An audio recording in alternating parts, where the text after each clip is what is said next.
Chantel, what the hell have you done? I thought you were growing your fringe out. Couldn't let it go any further, I'm afraid. No, Oh, no, I think hi. you. Hello, Paul, David, Close Paul, enough. Dave. Yeah, I've been called much worse. I always love it when people go, "Hey, Dave." No, that's his surname. What's his real name? Because that's obviously a show. No, his parents are Mr. and Mrs. Dave. I've met them. That is his name. No, that's Dude, very actually, silly. it is true. There are a great number of people who have accused me of changing the surname for broadcast purposes, of No, which I that's don't your blame name. them. But I don't That's blame your name. them because, to be Yeah. fair, I think I would think that as well. But no, I can truthfully tell you that no, that is indeed the That is, family surname. I've met your very charming parents, and what do we got? I have He other got bail. parents. Well, no, he got bail. Welcome back. I know. I think he enjoyed his time in pokey a bit too much. I think he did, frankly. Oh dear, And he's made a and lot good of very nice new afternoon, Barry friends J. that he Allen. will be hanging out with in Old Compton Street later.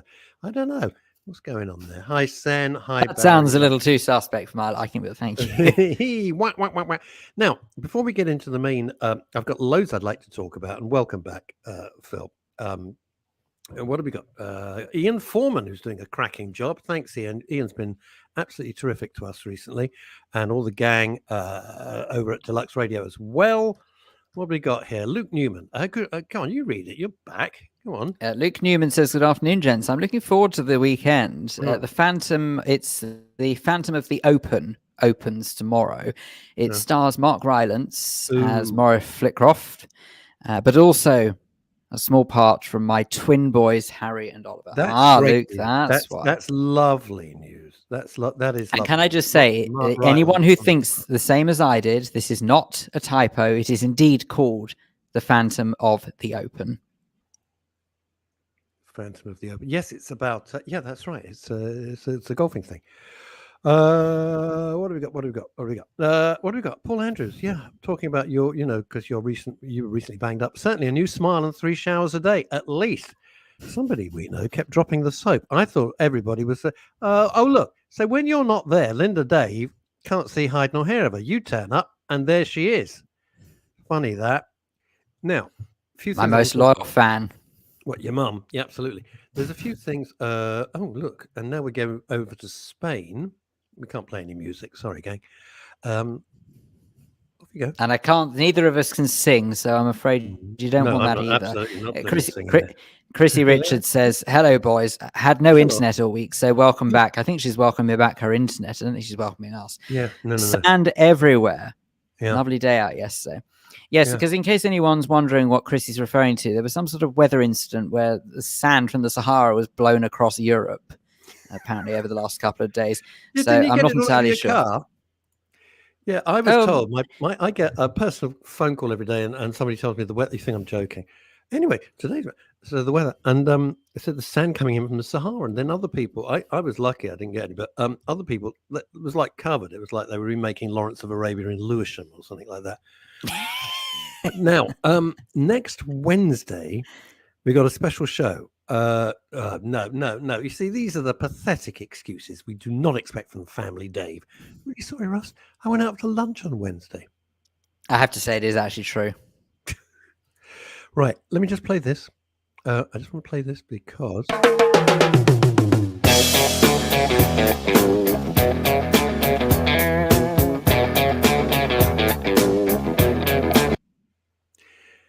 Pretty good, huh? Now, what it is we are doing a special... No expense spared on production in this establishment, I can tell you. I know. I was surprised we could do it, but I thought it was good value for 30,000 quid.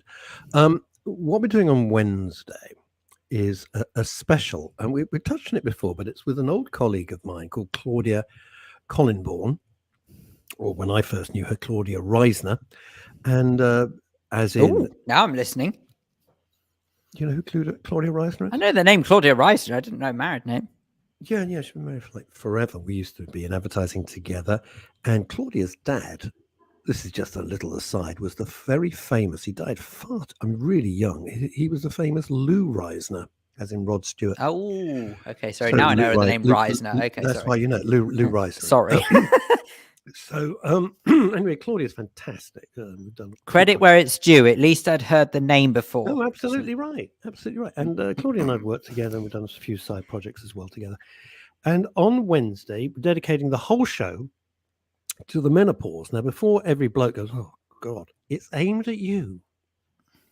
It's not just how women are coping with the menopause and all the things and all the ghastliness that you have to go through. It's how it affects your partner, whether it's your husband, your son, whatever it might be. So it's going to be very, very interesting. And Claudia is bringing on an expert. She's written a book about it. And I'm going to play this again, only because I like the tune, to be honest with you.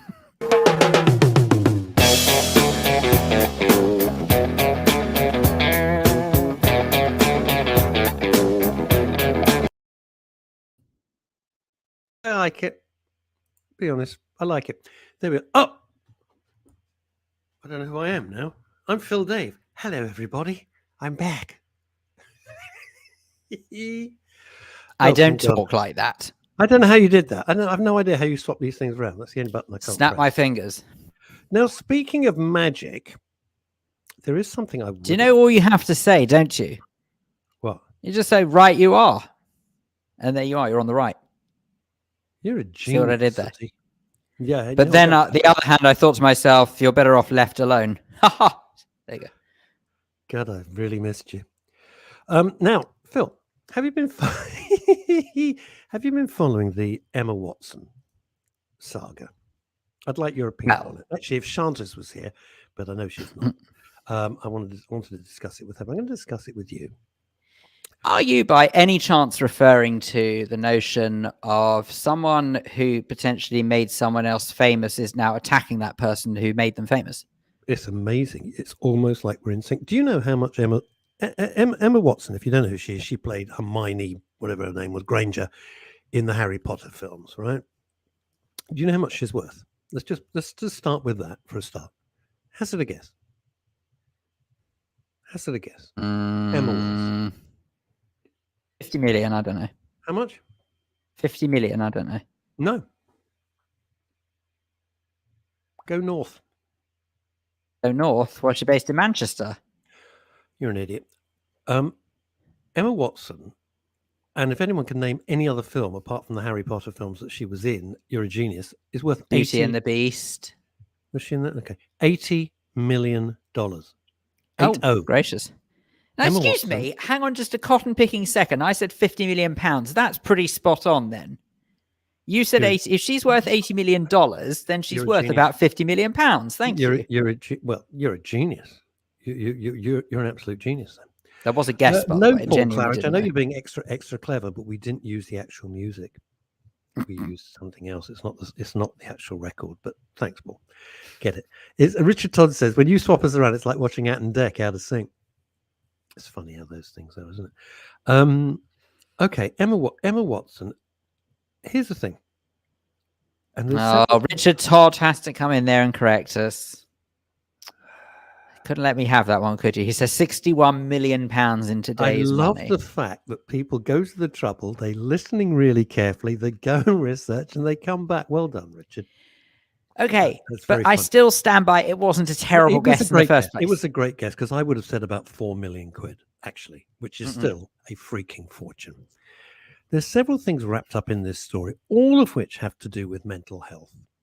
It's not just a news thing, all of which has to do with mental health. And I'll tell you for why. Number one, she hasn't had any, well, she's about 12. I don't know how old she is, but right. She hasn't had any Botox done. So people have attacked her because she's got lines in her forehead. Well, that's just bullshit. Let's just stop that. That's just a non-argument. Because I don't know about you, Phil, I'm sick of watching everybody coming out of Hollywood and everywhere else, and they got a face like a Tupperware bowl. I mean, there's no expression because they look at me.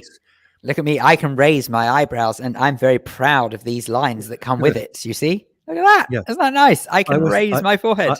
Look, I always love the gag. You've got a lined face with their laughter lines, and they go, nothing's that funny. Hey. Wait, here's the thing. So that's unfair. I prefer Joan Collins's version, where she used to say that people in Hollywood have had so much Botox, they can never blow out the candles anymore. because all they do is they just do. They can't move. They can't move. So she's got lines on her face. Good for her. That's absolutely fine. And that's it. It doesn't help the argument. All right. But I don't know about you, but when somebody entire career has been made, if J.K. Rowling had not written the Harry Potter films, the Harry Potter books, and they weren't made into films, no one on the planet would have heard of Emma Watson. She would have been yet another struggling actress, if indeed she even bothered to be an actress, because she was an actress as a child. So she may have gone into, I don't know, banking, art, who the hell knows? PR, could have been anything. I just think it's so ungrateful. Now, the argument raging on social media and everywhere is, why should she be eternally grateful to someone? Because she has slagged off, I'm shotgunning it, but she has slagged off J.K. Rowling, who I think did more for children's literature and encouraging kids to read than anybody in the last 100 years, easily. Arguably the last 200 years. I'd have to throw in. I think what people shouldn't underestimate is, okay, it's variation on a theme, but people need to realize she is up there with the likes of Roald Dahl. She is up there with the likes of Charles Dickens in so much as her success. I'm not necessarily saying you can compare the works. No, the works are totally different. What you can do is you can certainly compare the levels of literary success, and that should not be sniffed at. There are very few people in history who have achieved that. Precisely. And she did it herself. It came out of her head, and I think she's fantastic. Whether you like the books or not, the effect that they had was superb. It galvanized people to read, galvanized children to have an interest in books and reading, which is, in this age of stupidity, is a wonderful thing. Now, to be so rude about her, even when she was at the BAFTAs, which I avoided like the plague, because if I have one more piece of woke shoved down my throat, I will just can't bear it anymore. And she said, I'm with all the witches, with except one. Just ridiculous. Emma Watson, absolutely ridiculous. Just shut up about it. And of course, everybody piles in, oh, people don't like it because she's a successful woman. No, and they're mixing up so many different messages, which is why we get confused and depressed the whole damn time. It's got nothing to do whether she's had Botox or not. Don't care. It's got nothing to do that she's a successful woman. Most of it from Harry Potter. Don't care. It's got nothing to do with that. It's just basic decency. Kimmy says this. Why don't you read it out, Philip, as you're back? Thank you. Nothing would give me greater pleasure than to be able to have the chance to catch up on the messages that I've missed out on over the last week. Kimmy Lashmar says, but still, that's what you call filling in the trade, by the way, because I wasn't looking at the window. Kimmy Lashmar says, but still, that's disgusting. When so many people are struggling, where's the talent or contribution? Emma, who? Now, look, I'm sorry. Actually, I have to say, I don't think anyone should be knocking her abilities as an actress. Okay, she clearly can do the job. That's why she got the part. And I don't think anyone should knock that. However, there is something mightily unpalatable about biting the hand that feeds. Yeah. And okay, I recognize that sort of we live in a world where people do kind of go for the dog eat dog, and that's arguably where the most successful come into this. But this is above this. This is not about whether or not she's trying to nab work that J.K. Rowling created or gave her.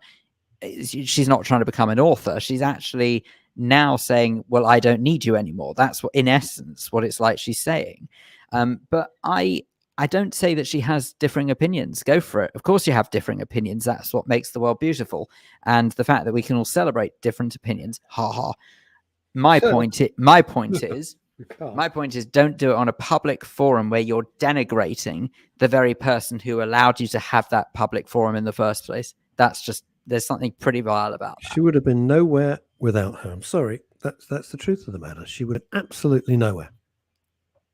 Highly unlikely, possibly, but highly unlikely. How many child stars go on to have a career? Very, very few. Very few. Because they realize it's a horrible business and they want to live in the real world. It just annoys me and it upsets me. Now, the other thing which has freaked me out and I was trying to do a share, and I can't work out how the hell to do it. It just wouldn't work for me. On Wednesday,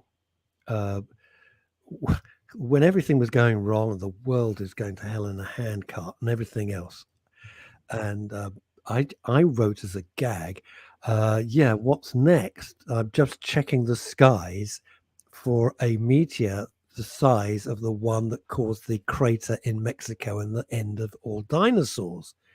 And this morning, blow me down, I wrote it as a gag. This morning in the New York Post, they've just spotted a comet 16 miles across. I couldn't believe it. Couldn't believe it.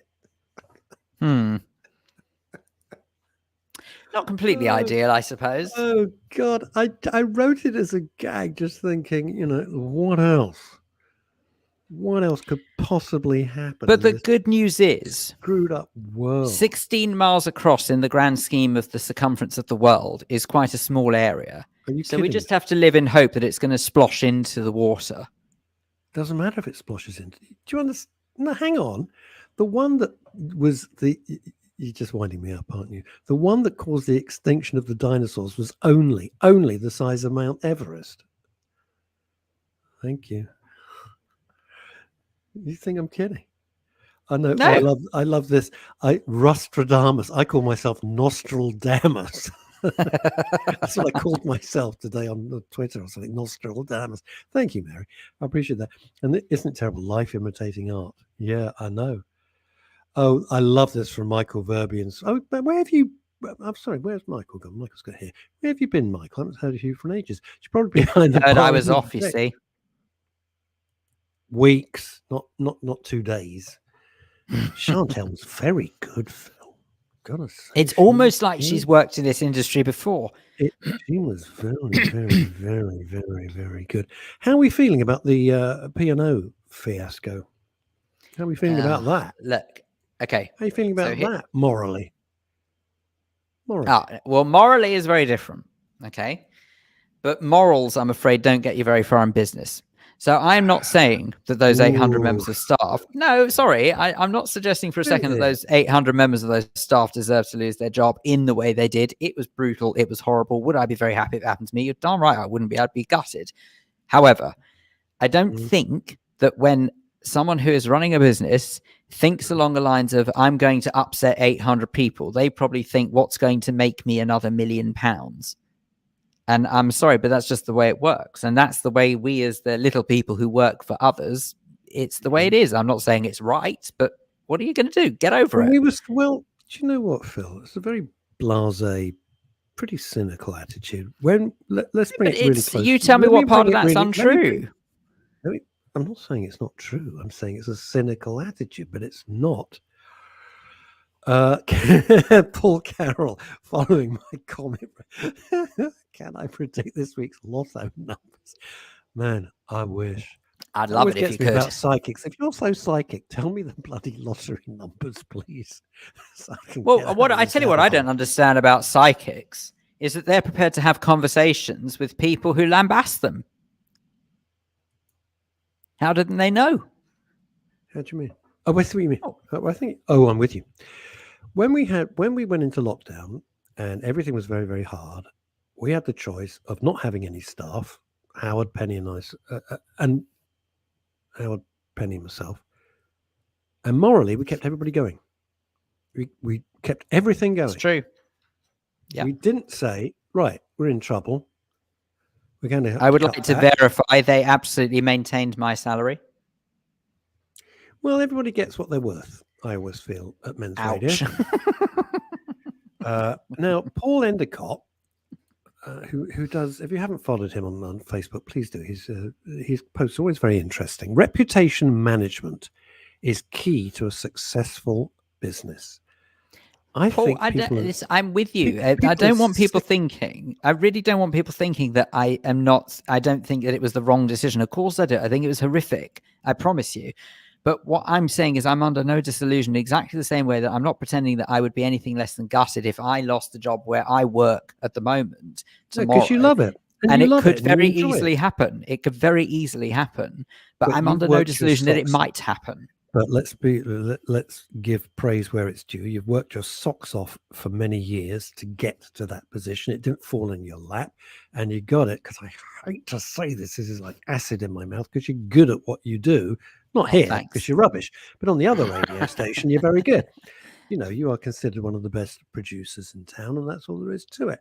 So, but this is interesting from Richard Todd. I don't think you could make people redundant and replace them with agency staff. If you make redundancies, it's because the role is no longer there. Yeah, and Richard, actually, it's very interesting. That's some of the commentary I've heard coming out of other discussions about this today, is that there are many employment lawyers who are saying that on UK soil, absolutely what has been done is illegal. But apparently what's working in favour is maritime law, would you believe? And that's where the crossover is.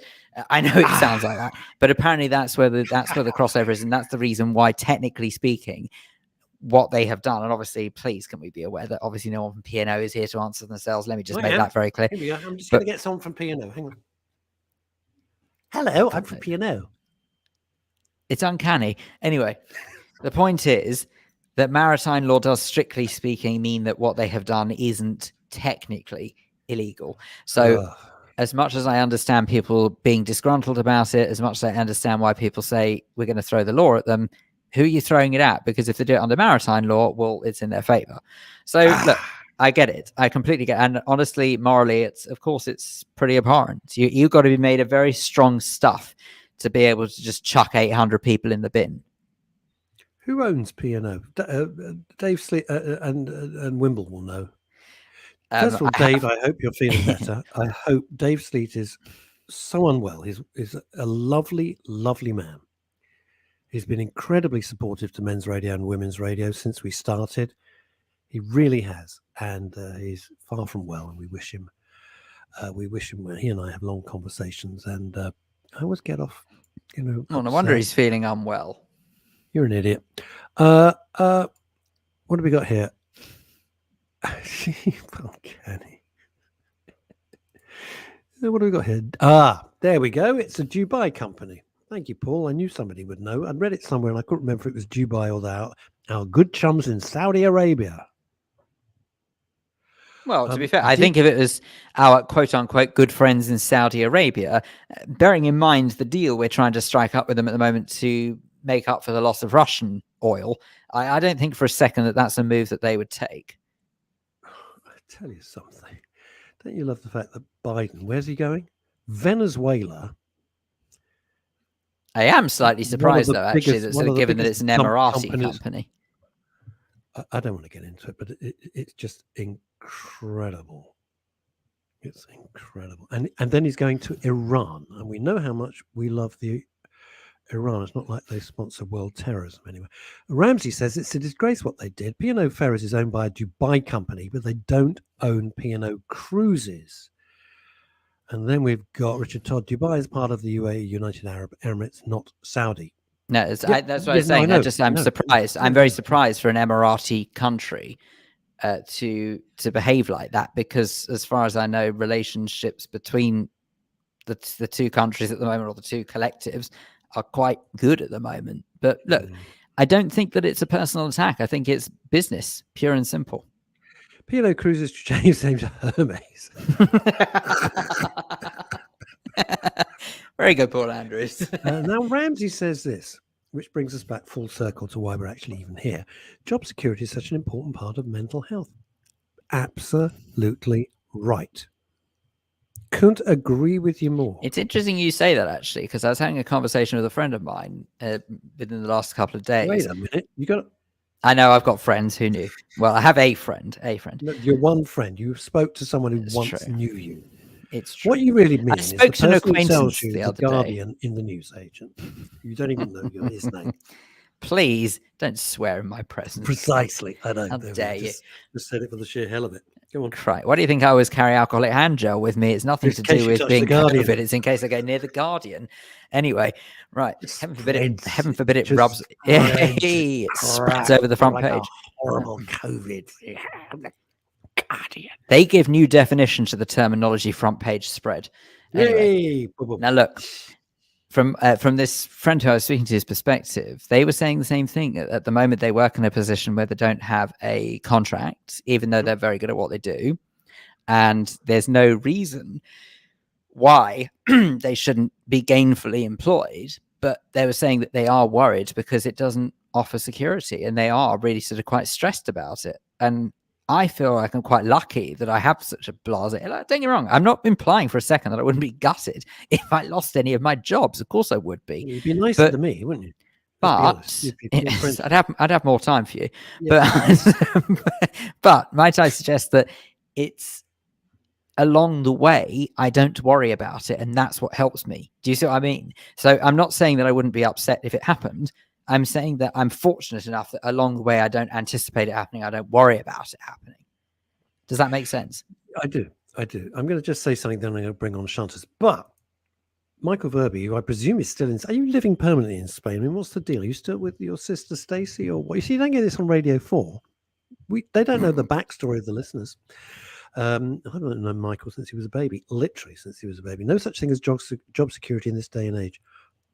When I was growing up, and Phil, you won't get this because you're 35 and I'm not, but it's this. We always assumed we would have job security. We assumed every year we would have a 3-week holiday. Every year we'd get a pay rise. We'd change our car every 18 months. And everything in the garden was rosy. And then suddenly life went, I don't think so. And all of that was swept away.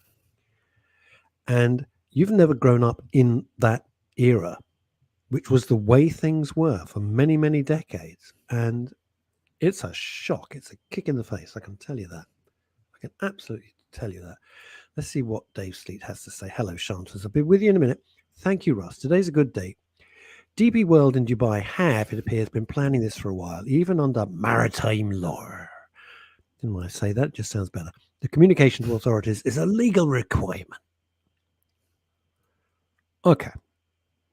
Michael Verby is still in Spain. We can confirm. You heard it here first. Do you know the joke was? Michael popped out to see his sister for a week. It was about 2 years ago. Seriously, it was about 2 years ago. Ladies and gentlemen, we're still looking for her, obviously. Spain's a big country.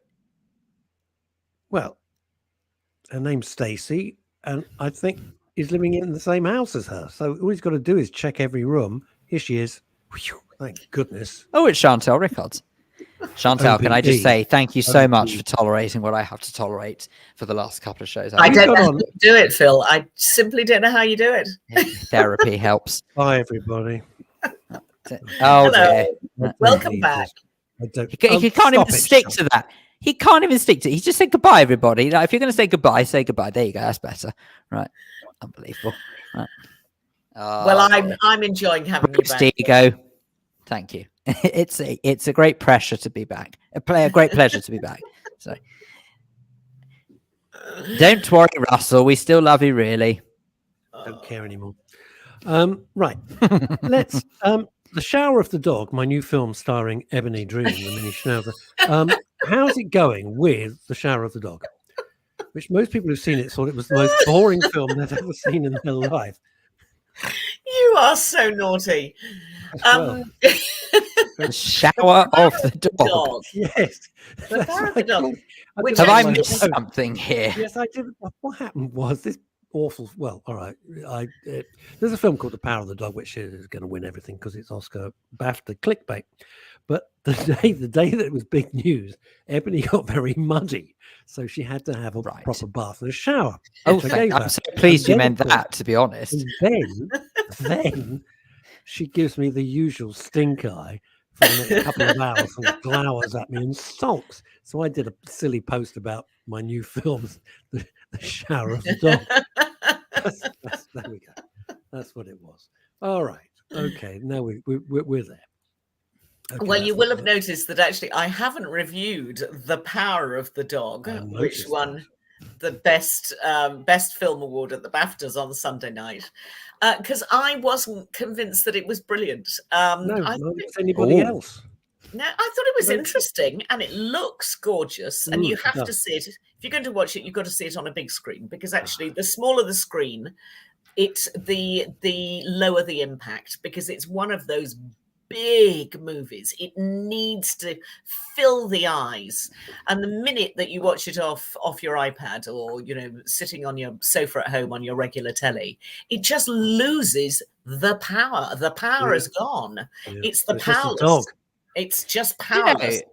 But actually, Chantal, you might be able to answer this. So, being the guru of all things screen that you are, would you please explain to me what on earth it is that critics look out for when they rate films? Because Great question. When critics will say that something is amazing, why is it everyone else says it's pants? What am I missing here? Okay, well, that's two different questions, or it should be two different questions. One is about voters, one is about critics. And critics often come with an agenda, and they're generally people who haven't made film and television, and they have an opinion, but they don't necessarily know what they're talking about. They're talking about, they've got an opinion based on some knowledge, but they're not a filmmaker generally. Whereas the BAFTA voters are people who have made films and television programs and computer games, and in theory are judging their peer group. So completely different. So critics, sometimes I don't know why critics are called critics. I just think, what a pointless waste of time to criticize something in a negative way. Yeah. When actually, if you haven't liked it, just keep your mouth shut, frankly. Shut up about it. Thank you. Couldn't agree more. I'm with you. I'm with you. Agree with you. And yet there are some people who have made a career out of it. And to make it even more peculiar, some of those people who make the career out of it are actually quite nice people. So why on earth do they make a career out of having a reputation of being horrible? You've just answered your own question. They've made some of them are very funny writers. Yeah, they're great. Yeah, so you will get some cracking one-liners that will make you laugh out loud and possibly funnier than the comedy they're reviewing. My favorite was Christopher Isherwood a million years ago. Yeah, reviewed "I Am a Camera." Was it Christopher Isherwood? And he just wrote. It's a very famous sort of black and white film. I don't know it. All he wrote, "I'm a Camera." It was a sort of German film, and he just wrote "Me no Leica," Leica. End of review. Genius. That's Me brilliant. No Leica. That's brilliant. That's all he needed to say. Me no Leica. I think the best television critic was Alan Corran, who I worked with a million years ago, who I absolutely adored. He was so sharp-witted. He was so funny, so acerbic. And his reviews I think it was the Observer. I think he did Observer television reviews for many, many years, was simply masterful pieces of prose. But there we are. But BAFTA members or members of a guild like BAFTA is, they will vote knowing, if they're voting about makeup and they can see the makeup on screen that's been used, they will understand the complexity that has been brought and the craftsmanship that has been brought to it. Or lighting or sound design, all those things that Phil and I, with respect, I'm hoping I'm not reflecting as much today because I had to do something to camera just not long before this. And I'm not allowed to get away without sort of going past the makeup department because for some reason, apparently I turn into a walking beacon. I don't understand why. So I am very shiny. I'm still a bit shiny, actually. You can sort of see a little bit of shine going on. So, but technically speaking, this bit here shouldn't be so shiny, but the top might be. So I apologize now if I'm bouncing. You're a makeup expert now. That's all you need to know. I'm changing your name to Max Factor. I'm really not. And I have to tell you, as soon as I sit there, I often sort of sit and I say, hang on, what does that bottle do? What are you doing? Are you putting cyanide in there? I was like, what is this? I look with absolute horror at the countless products. Honest to God, if anyone sort of thinks, but if someone, I'm just putting this out there, if anyone thinks that being a makeup artist is an easy career, you've got to forget it. I had no idea how complicated it was. No idea. It's unbelievable. For starters, they've got about 100 brushes. My little cousin, for a start, my little cousin's a makeup artist and does a lot of the big shows, and it's very interesting when they find a makeup artist that they like. That's your makeup artist, and you're right. And she looks after, I'm not going to say who, it wouldn't be fair, but some absolutely massive star. I mean, like massive. My mum was telling me about it, and it's just like fantastic. Here we go. This is help from Ramsey. I want to get to Chantal, but this is too witty. Phil, you can get a Peaky Blinder style. There, you can all read it for $10.79 on Amazon Prime. Entirely sure that would suit my look, but I appreciate the thought all the same. To some degree. Very quickly, I'm going to jump in with TV. It's an old show, and I'm just going to. Oh, hang on! Just before we start TV, can I just say something as well? You know what we were saying about people who potentially have got a reputation for being nasty and not necessarily sort of as bad as they may seem.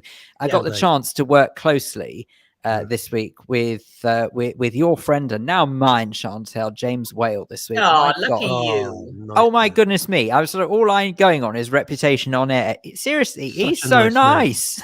He is the fascinating thing, and this is so true for, I hate to say, so much of entertainment, and it's been my personal experience. I'm not going to mention any names. People who have the reputation of being monsters, when you meet them, it's an act.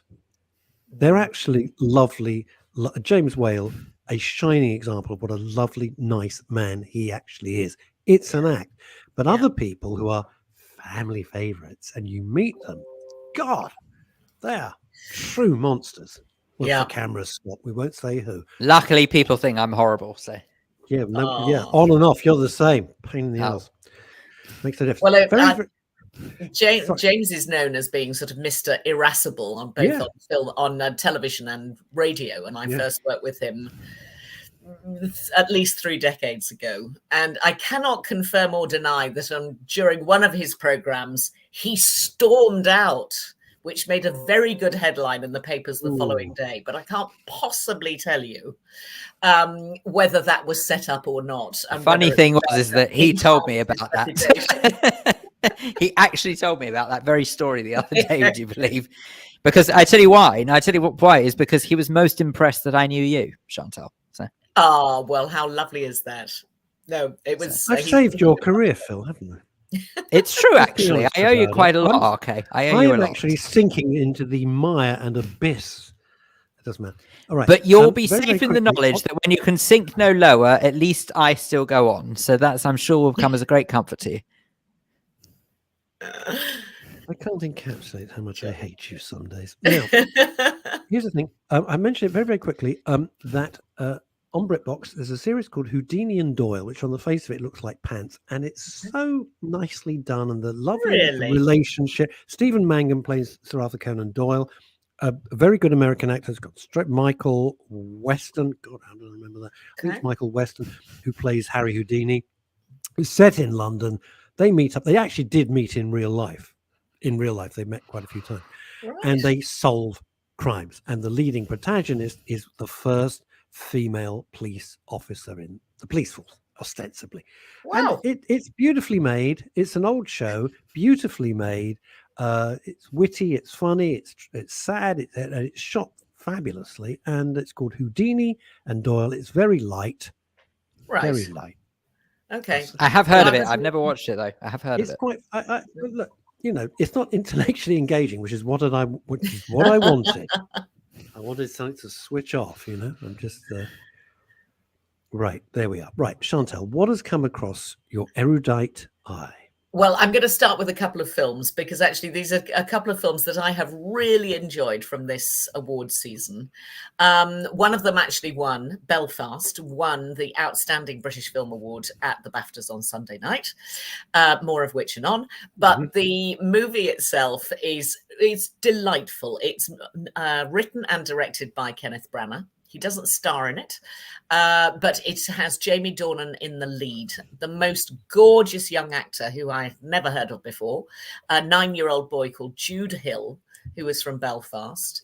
It's got Judi Dench in it. It's got Keira Hines in it. It's got Katrina Balfe in it. I mean, it's got a wonderful, wonderful cast. It's a black and white film because it's about the story of the Troubles, as they're known, the war, let's call it a war, in Northern Ireland during the 1970s. The only reason I'm smiling is when I do my stand-up in Los Angeles, which I doubt I'll ever do again. I said only the British, with their wonderful understatement called 30 years of bloodshed and absolute horror and bombs and the Troubles. The Troubles. It's like you've got a slight twinge in your left shoulder. Ooh, indeed. And it was obviously pretty ghastly at the time. Families divided, streets divided, and it's about a family in a particular street in Belfast where trouble is breaking out, and the family in question, the sort of hero family in the film, where there is Mom and Pop, who are the grandparents, and then Jamie Dornan and Katrina Balfe, who are the parents, and then this gorgeous child of 9 who plays a boy called Buddy, which is the same age that Kenneth Branagh would have been at the time. Played this family who are Christians but not Catholics, and Jude Hill's got the seal of approval. Yeah, Jude Hill's got the royal seal of approval here. Linda Dave, my mother. Jude Hill is sensational. He is the best thing in the film, and that's, I think, why you should see it. If he had been nominated for a BAFTA, I would have actually voted for him.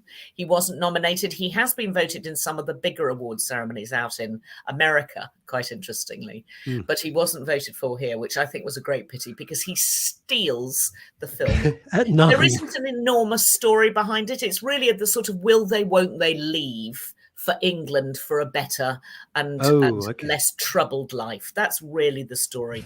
But the relationships in the family are absolutely phenomenally done. And it's a work of real beauty and real pathos. It's terribly gentle. Some very funny moments in it. But go and see it for Jude Hill, who I'm sure is going to be a star. Screen again? It's called Belfast. It's in the cinema right now. Okay.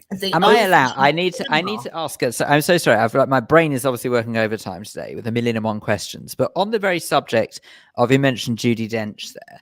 Yeah. And we were sort of both very quick to sort of say can do no wrong or what have you. And actually, to some degree, obviously, I do wholeheartedly believe she can do no wrong. But I do wonder sometimes with some actors or actresses whether or not, if we're allowed to say that anymore, I do sometimes wonder whether or not genuinely can they do no wrong, and are they true masters of their art? Or is it that we are so used to seeing them that they're like a sort of a comfy pair of slippers, that they're so familiar to us that we can't see them for their faults, because actually to us, they're just the backbone of the cinematic world. Could I jump in very quickly and then let you, while you ponder your answer to our cerebral pal, is this. I was looking for alliteration. I should have said cerebral chum.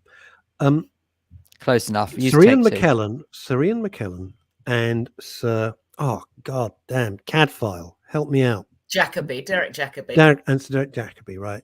2 fantastic actors. Yeah. The thought of them being in a sitcom together was sensational. I couldn't wait to see it. I thought 2 of the great British actors. I love everything. It was diabolical. Yeah, it was. You are referring to Vicious. Vicious. It should have been hilarious. The script was terrible.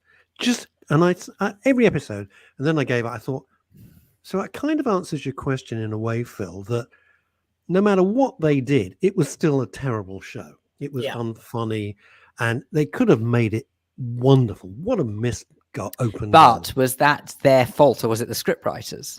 No, it was the script was shocking. They couldn't do anything. They couldn't do anything with it. It was a bad script. It just wasn't witty enough. It could have been much, much funnier, or cleverer, or both, or some pathos, or something. Yeah, I think Judi Dench actually is a marvelous actress. She's fantastic.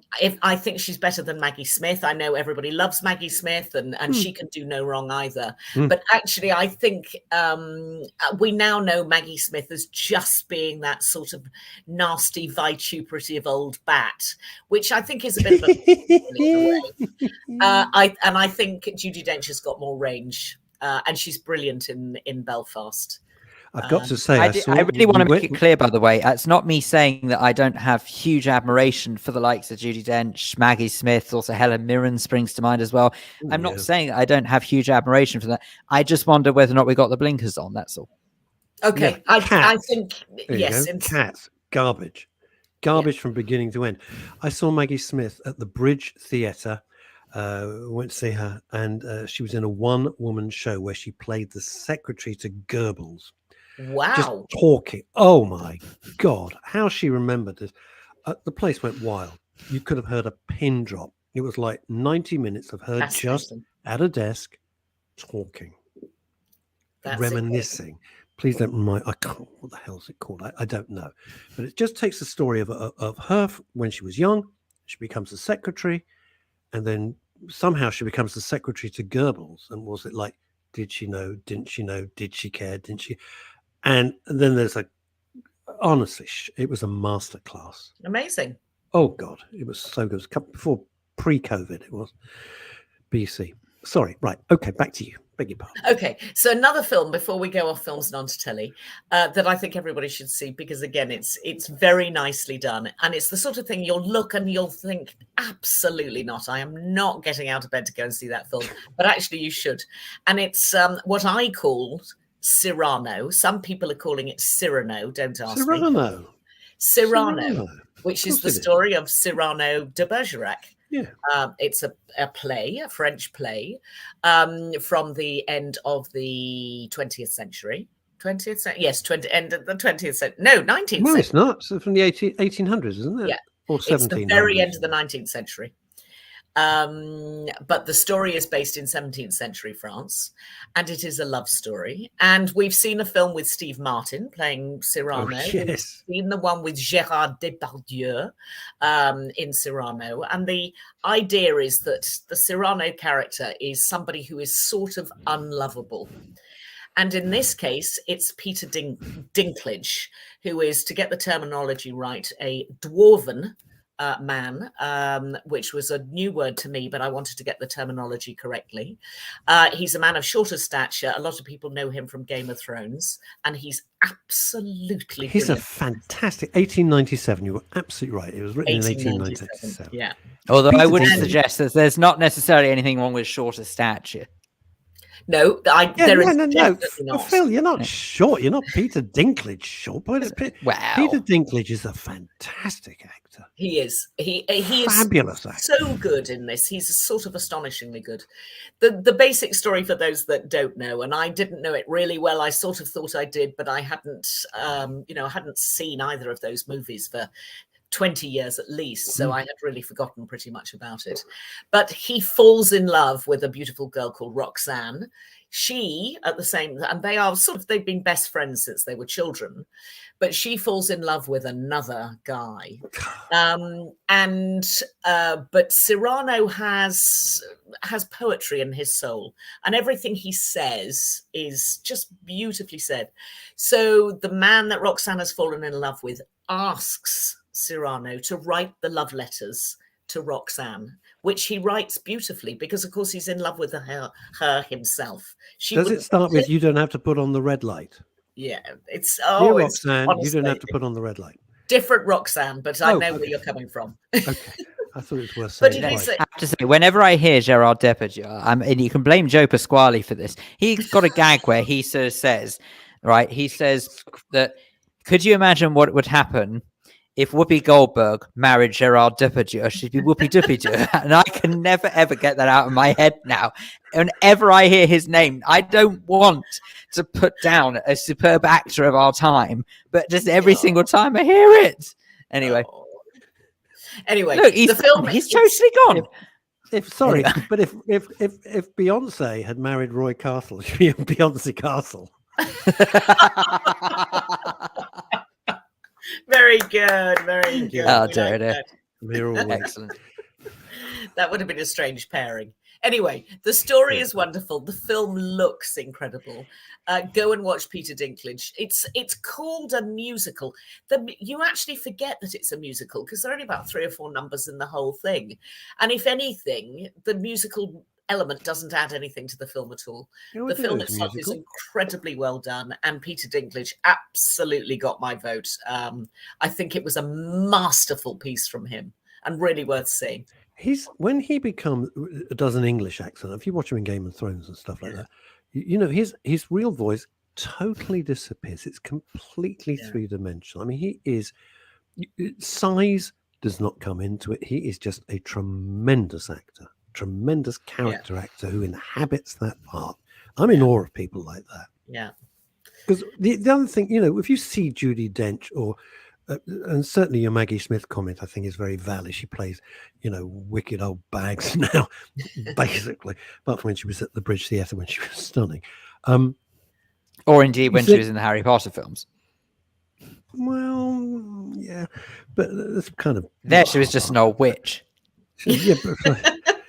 well, she is in Downton as well. Well, there you go. Yeah, but but some people come along and they just disappear into that role because they're just that good, and it's wonderful to watch. I'm in awe of people who can do that. It's fantastic. Anyway, there we are. Okay, TV. So TV, Disney Plus, for those that have got Disney Plus. We've talked about this story before because I highlighted a documentary about an American woman called Elizabeth Holmes who set up a company called Theranos. She became the youngest ever billionaire in America. Talks like that with a phony voice. With a phony voice. Very peculiar. I mean, it's an extraordinary story of this woman who basically defrauded many, many, many people by suggesting that she could create a new way of taking a blood test. She was an alchemist. It was rubbish. It was rubbish. But when you say defrauded, it's not like, oh, well, it's not too much. She made billions. Yeah, she was allegedly worth $6.8 billion herself. The company was worth $9 billion. And the whole thing crashed and burned because actually she had lied quite simply about what it could do. But Disney Plus and Hulu have got together and created a drama series called The Dropout, which is an 8-part, 8 1-hours on Disney Plus. 8 1 hours. 8 1 hours with Amanda Seyfried, who is the Mamma Mia girl, the blonde actress with the rather large eyes, and she plays this slightly weird character, Elizabeth Holmes, and she plays it very well. I've only watched the first 4 episodes, but it's absolutely worth watching. And even though I knew the story, I just wanted to watch more because she's very good in it. So if you're looking for a good drama and you've got Disney Plus, that's definitely one to watch. It's called The Dropout. These are really, when you look at them, they're really just fantastic Ponzi schemes wrapped up in pseudoscience. And everyone goes, oh, this is the new magic. Oh, yeah. And she had some huge backers who invest. I mean, huge names. Indeed. I think Henry Kissinger, I don't want to get sued here, but I think Henry Kissinger invested in some other major political figures. Yeah. Lots of the Silicon Valley guys backed her. Oh, yeah. And I think part of it, and I shouldn't say this against the coven. I'm not one of the witches. And I probably shouldn't say that she used her womanly ways and her womanly wiles. But there is definitely part of this story that suggests that the way she dressed and the way she talked to people and also she was a pretty young woman, that possibly had quite a lot to do with these older guys going, oh, all right, do you want $1 million? I'll give you $1 million. But anyway, she dressed like Steve Jobs. Steve Jobs, because Steve Jobs would always wear black, like black polo neck or a black t-shirt and black jeans, and she thought, right, let's see which of the really clever, successful people I can get. Steve Jobs, that'll be number one. Faked her voice, and spoke in. If you ever watched the interview, spoke in this very low, and you think, why are you talking like this? Yeah, she did the Margaret Thatcher on The Voice. Oh God. Yeah, and suddenly we are a grandmother. I've never got over that in my life. Are a grandmother. I've just stumbled across, and I'm fairly sure you mentioned it weeks ago when it was first available, Chantal. So please forgive me how slow I am on the uptake. But I've just discovered a very British scandal, which is on the BBC iPlayer at the moment. It's great. And I have to say, I'm first episode in. Okay, it got Hugh Grant in it, Ben Whishaw, and who's the other chap who is playing? Oh, for goodness sake, he's been in loads of things. He was in Victoria. Bobby Crush. I don't remember who it is. Anyway, the point is that there are some very well-known people.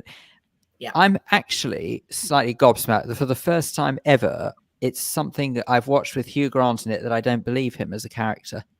Oh, you don't believe him? Oh, I don't believe him as a character. Wow.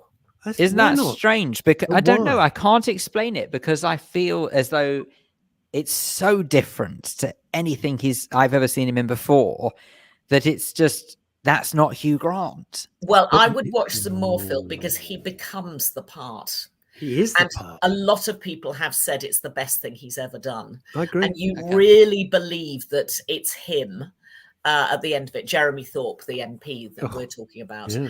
I thought it's cool. We should obviously say, sorry, it focuses around Jeremy Thorpe, who was the then leader of the Liberal Democrats, trying to bring the Liberal Party. The Liberal Democrats hadn't been invented yet. Well, yes, the Liberal Party. The Liberal Party, which was a big deal in those days.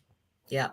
Well, not least of all because they've been out of power for so long. By that stage, probably. Yeah, but they were still they were a proper third force that people actually listened. They were a thing back in the day when I was much younger. Here's the thing, and this goes back to what we were saying about actors and celebs and things like that.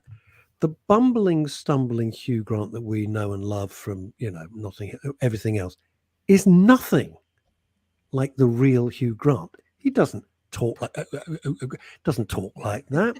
He's much tougher, much harder. There's some films he made earlier where he plays the bad guy, and he is seriously sinister. Because I think, forgive me, I'm not saying he's a bad guy at all, neither here nor there, but it's much closer to his actual personality of being much tougher than he pretends. That very charming English thing, it's an act. And why not? He's done fabulously well, and he can really act. And when he's not playing that sort of foppish English buffoon, wow, he can act. Yeah. He really can. No, I think I'm only one episode in, so maybe I do need to give it more. No, it's really good, Phil. It's really, really But good. everyone raves about it. Anyone who I know who's watched it, they all say the same thing. It was fantastic. So I promise I will give it more time, but it was just that for now, I sort of find myself thinking, oh, really? Oh, and the other thing as well, can I encourage people to start watching it? Because not least of all, because there is supposed to be a new series of this coming out before long, and it'd be good to remind yourselves, and it's all on iPlayer now, is Waterloo Road. Oh, love Waterloo Road. So, Waterloo Road, if you don't know, is a drama that is made by the same people who wrote Bad Girls, the same people who wrote Footballers' Wives. Yeah. And what it focuses around a school that's in Manchester. Well, for the early part, it was in Manchester. Basically, a school of delinquents is the only way I can put it. I know it sounds really hard. It's probably an incorrect term to use now, but a school of individuals who have very, very troubled backgrounds. Where's Lulu and Sidney Poitier when you need them? Well, quite. They're sort of all into a melting pot of one school together, where it's all about the changing one's perspective, I think is the best way of putting it, on troubled teenage pupils. Yeah, it's extremely well. Here's a question for Chantal Ricard's OBE. Paul Andrews says, but then I like the Ipcress file remake. Where do you stand? Do you like these remakes, or do you think leave it alone? No, well, I was going to talk about the Ipcress file. We'll probably do that next week because I don't think we've got time to chat about it. No, but I'm really enjoying it. I'm 2 episodes in. It's a remake. It's a TV series of a film dating back to the mid-60s, made famous by Michael Caine with his big black glasses. Yeah, fabulous. But I'll tell you more about that next week. But if you want something to watch over the weekend very quickly, get into Baron Noir, i.e. the Black Baron. It's a French political drama. There are 3 series of 8. It's on Amazon Prime. It is brilliant, absolutely brilliant. I've just discovered it. Baron Noir on Amazon Prime. And if you like rock and roll, wowza, Baron Noir. Back to Gerard Depardieu for your film. You start giggling. If you like rock and roll, which I it's not for you, Chantal. You won't like it.